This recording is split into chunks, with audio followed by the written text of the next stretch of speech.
My name is Hamza Azhar Salam and you're watching the Pakistan Daily.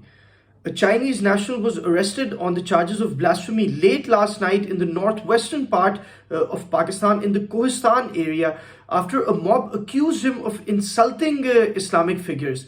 The incident happened during afternoon prayers in which the Chinese national identified as Mr Tian, who was a supervisor and an engineer working in the Dassu Power Plant as an employee of the China Gezhuba Group company, asked his employees to get back to work after prayers as the Pakistani Muslim employees were taking more than the granted time for prayer. When Mr Tian asked the Pakistani employees to get back to work, it is being claimed that an argument ensued, an altercation followed, and ultimately false allegations of blasphemy were made by the staff against the Chinese supervisor, who only asked his employees to continue to work.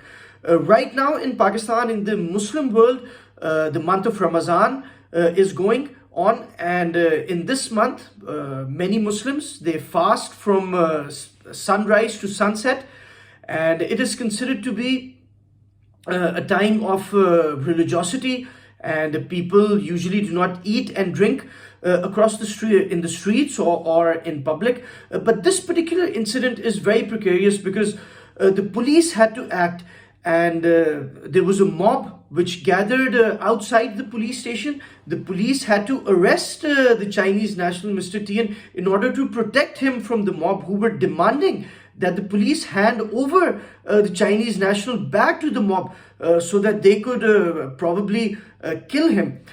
These incidents in Pakistan, unfortunately, are common. It has happened before, and if things don't change, it will probably happen again. In December of 2021, a Sri Lankan national named Priyantha Kumara, who was working in a factory in Sialkot in Punjab, he was brutally assassinated by a religious frenzied mob who killed him and burnt his body after they accused him of blasphemy. Even in that incident, it was pretty similar to the one which happened yesterday, because both featured foreign national supervisors who were non-Muslims working with a predominantly Muslim team. And the allegations against Priyantha Kumara were that he had insulted religious figures, just like the allegations against Mr Tian. Now, reports regarding Mr. Priyantha Kumara's incident showed that he had only asked some religious posters to be taken down from the factory area, which resulted in this allegation. Now, a jirga has been called in regards to the incident regarding Chinese national Mr. Tian. A jirga in Pakistan, in the Muslim communities, it's a meeting of the elders where they decide what is to be done in any major issue. Fearing the worst, the Pakistani military has flown Mr. Tian from Kohistan to Abbottabad so that he could be brought to complete safety, because in Kohistan, which is known to be a more extreme part of Pakistan, it was not very clear whether Mr. Tian could survive. Now, this incident happens at a very precarious time when Pakistan is going through its most serious economic crisis. The country is on the brink of default with less than $4 billion of foreign reserves, which is less than 1 month of import bill. So it's a very precarious situation, and China has been at the forefront of helping Pakistan overcome the current economic crisis, giving multiple loans during this time, which have helped Pakistan navigate through this economic quagmire.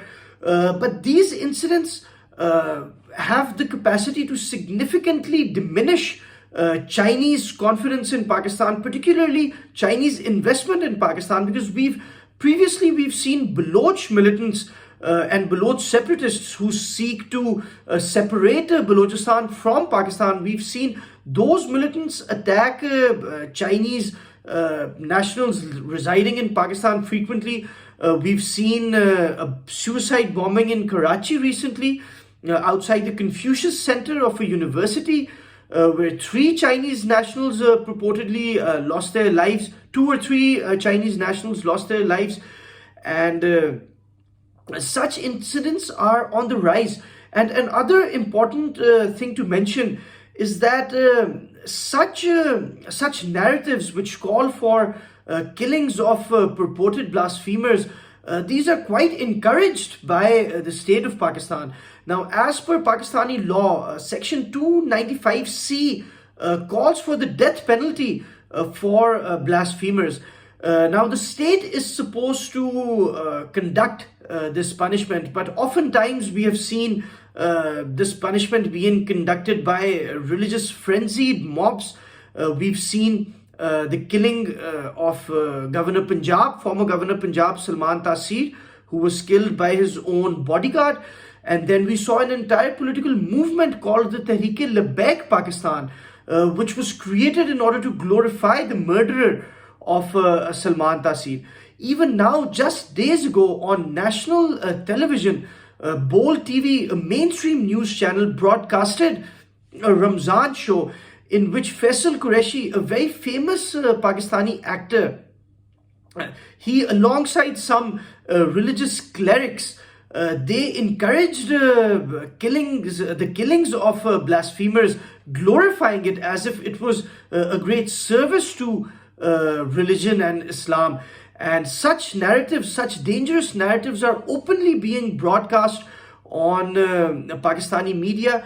And if you Google last night's arrest of the Chinese national in Pakistan on the charges of blasphemy, you'll see that it's a global story. The Washington Post is covering it.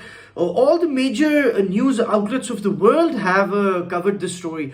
But in Pakistani media, you won't see that story on the mainstream. You won't see it as a top story on the mainstream newspapers or the mainstream media outlets, because it seems that the Pakistani state seeks to hide such stories and seeks to show the world that everything is okay in Pakistan. People are safe, foreign nationals are safe, Chinese nationals are safe, Chinese people who are working in Pakistan are safe.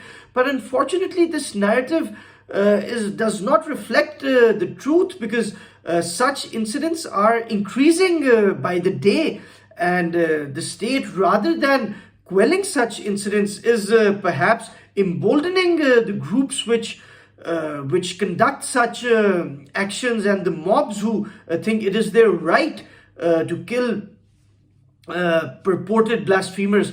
And in the end, I'd like to mention a last case in Faisalabad, in which a woman had purportedly claimed prophethood, and she was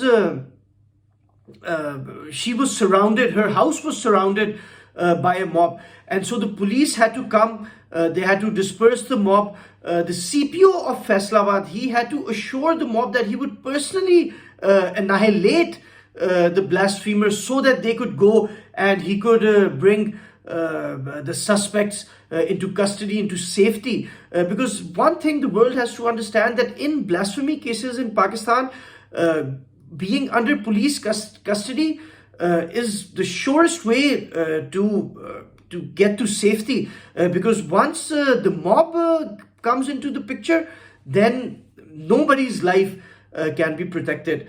Unfortunately, the blasphemy law is such a sensitive topic in Pakistan that there isn't even a serious discussion regarding this issue. And another thing about Pakistani media, as we were saying, is that you won't see a lot of English media, especially in video, originating from Pakistan. So the Pakistan Daily has taken this prerogative primarily for our international audiences to know what is going on in Pakistan. We hope that this case is resolved and Mr. Tian is brought to safety as soon as possible. And we hope to continue informing you of all the latest developments in Pakistan. Thank you very much.